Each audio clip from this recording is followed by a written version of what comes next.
মার্কিন প্রতিরক্ষামন্ত্রী পিট হেগসেটকে ঘিরে শুরু হয়েছে নতুন বিতর্ক। তার শরীরে থাকা একটি ট্যাটুকে কেন্দ্র করে সামাজিক যোগাযোগ মাধ্যমে উঠেছে সমালোচনার ঝড়।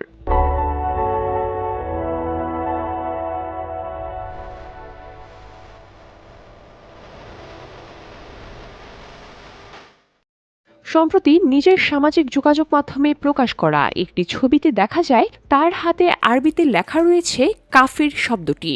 ছবিটি প্রকাশ্যে আসার পর থেকেই বিষয়টিকে ঘিরে শুরু হয়েছে তীব্র আলোচনা এবং সমালোচনা।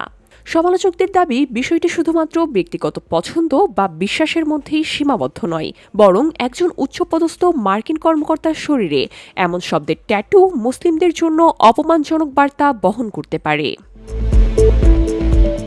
এর আগে ২০২৪ সালের জুলাই মাসে ইনস্টাগ্রামে পোস্ট করা আরও একটি ছবিতে একই ট্যাটু দেখা গিয়েছিল।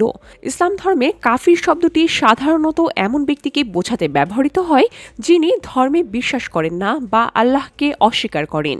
সমালোচকদের মতে একজন মার্কিন প্রতিরক্ষামন্ত্রীর শরীরে এমন শব্দের ট্যাটু মুসলিম সম্প্রদায়ের কাছে আপত্তিকর মনে হওয়াটা অস্বাভাবিক নয়।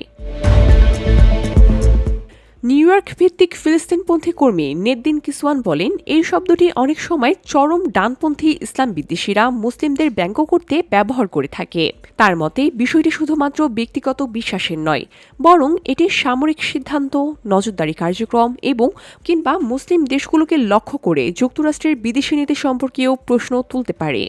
এদিকে মার্কিন মুসলিম সংগঠন council on American Islamic relations এর নির্বাহী পরিচালক নিহাত আওয়াদ বলেছেন, শরীরে কাফির শব্দটি ট্যাটু করা মুসলিম বিরোধী মনোভাবের প্রকাশ হিসাবে দেখা হতে পারে। তবে বিতর্ক কিন্তু এখানেই থেমে নেই। পিট হেগসেটের শরীরে থাকা আরেকটি ট্যাটু নিয়েও শুরু হয়েছে আলোচনা। তার ডান হাতের বাহুতে লেখা রয়েছে ডিওয়াস ভয়, যার অর্থ ঈশ্বর তাই চান।